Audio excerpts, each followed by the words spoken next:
मेरी बेटी को परमेश्वर द्वार गुरुद्वारा में बाबा रणजीत सिंह ढड्रिया वाले द्वारा जहर दिया गया है और वही उसकी मौत का कारण है। और ये लड़की की अपनी डाइंग डिक्लेरेशन भी थी at the time of her death. तो उसने ये सब अनाउंस किया था मरते हुए, तो जिसकी वजह से पूरे परिवार ने बहुत प्रोटेस्ट भी किया था, लेकिन परिवार को बहुत ज्यादा डराया गया और कुचल दिया गया उस टाइम और आगे नहीं आने दिया गया। बट फिर भी परिवार ने हिम्मत नहीं हारी और कुछ टाइम बाद इसमें कंप्लेंट्स की, जो कि सभी हायर अथॉरिटीज को कंप्लेंट की गई थी। और इस कंप्लेंट के बावजूद भी इसमें पुलिस ऑफिशियल्स ने कोई एक्शन नहीं लिया और इसको ऐसे ही एक रैंडम सी इंक्वायरी करके इन कंप्लेंट्स को दबा दिया गया। तो वो 12 साल तक इस केस में जस्टिस की आस लगाए बैठे थे।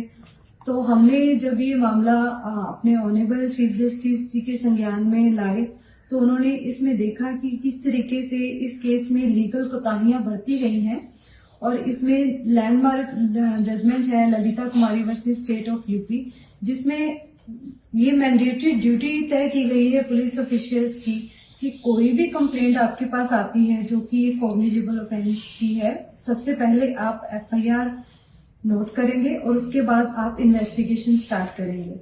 हाउएवर इस केस में बिल्कुल ही अपोजिट हुआ। पुलिस अपने आप ही इसमें कोर्ट बन गई, अपने आप ही इसमें जज बन गई और थोड़ी सी इंक्वायरी करके इस केस को क्लोज कर दिया गया। इसमें कभी भी प्रॉपर इन्वेस्टिगेशन नहीं की गई, कभी भी एफआईआर नहीं की गई। मैम, आज जो एफिडेविट फाइल किया गया है उसमें क्या कुछ डीजीपी की ओर से बताया गया? आज के एफिडेविट में उन्होंने जो 2 लीगल ऑफिसर्स थे जिनके बिहाफ पे उन्होंने पाया है कि लीगल कोताहियां बरती गई हैं, उनके खिलाफ शोकॉज नोटिस जारी करके उनको डिपार्टमेंटल इंक्वायरी के लिए नोटिस जारी किया गया है। और इसमें जो एफआईआर है वो अगेंस्ट बाबा रणजीत सिंह ढड्रिया वाले अंडर सेक्शन 302, 376 एंड 506 आईपीसी के अगेंस्ट कर दी गई है। कल भी मामले की सुनवाई होनी है मैम, क्या कुछ? जी बिल्कुल, इसमें अब जो फर्दर प्रोसीडिंग्स के लिए कल पे केस रखा गया है, जो फर्दर सुनवाई कल होगी। हमारी बेटी को परमेश्वर द्वार गुरुद्वारा में बाबा रणजीत सिंह ढड्रिया वाले द्वारा जहर दिया गया है और वही उसकी मौत का कारण है। और ये लड़की की अपनी डाइंग डिक्लेरेशन भी थी at the time of her death. तो उसने ये सब अनाउंस किया था मरते हुए, तो जिसकी वजह से पूरे परिवार ने बहुत प्रोटेस्ट भी किया था, लेकिन परिवार को बहुत ज्यादा डराया गया और कुचल दिया गया उस टाइम और आगे नहीं आने दिया गया। बट फिर भी परिवार ने हिम्मत नहीं हारी और कुछ टाइम बाद इसमें कंप्लेंट्स की, जो कि सभी हायर अथॉरिटीज को कंप्लेंट की गई थी। और इस कंप्लेंट के बावजूद भी इसमें पुलिस ऑफिशियल्स ने कोई एक्शन नहीं लिया और इसको ऐसे ही एक रैंडम सी इंक्वायरी करके इन कंप्लेंट्स को दबा दिया गया। तो वो 12 साल तक इस केस में जस्टिस की आस लगाए बैठे थे।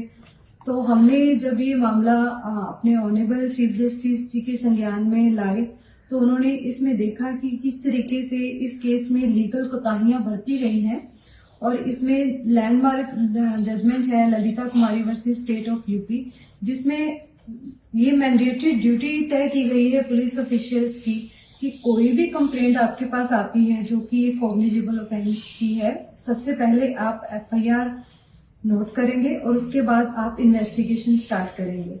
हाउएवर इस केस में बिल्कुल ही अपोजिट हुआ। पुलिस अपने आप ही इसमें कोर्ट बन गई, अपने आप ही इसमें जज बन गई और थोड़ी सी इंक्वायरी करके इस केस को क्लोज कर दिया गया। इसमें कभी भी प्रॉपर इन्वेस्टिगेशन नहीं की गई, कभी भी एफआईआर नहीं की गई। मैम, आज जो एफिडेविट फाइल किया गया है उसमें क्या कुछ डीजीपी की ओर से बताया गया? आज के एफिडेविट में उन्होंने जो 2 लीगल ऑफिसर्स थे जिनके बिहाफ पे उन्होंने पाया है कि लीगल कोताहियां बरती गई हैं, उनके खिलाफ शोकॉज नोटिस जारी करके उनको डिपार्टमेंटल इंक्वायरी के लिए नोटिस जारी किया गया है। और इसमें जो एफआईआर है वो अगेंस्ट बाबा रणजीत सिंह ढड्रिया वाले अंडर सेक्शन 302, 376 एंड 506 आईपीसी के अगेंस्ट कर दी गई है। कल भी मामले की सुनवाई होनी है मैम, क्या कुछ? जी बिल्कुल, इसमें अब जो फर्दर प्रोसीडिंग्स के लिए कल पे केस रखा गया है, जो फर्दर सुनवाई कल होगी।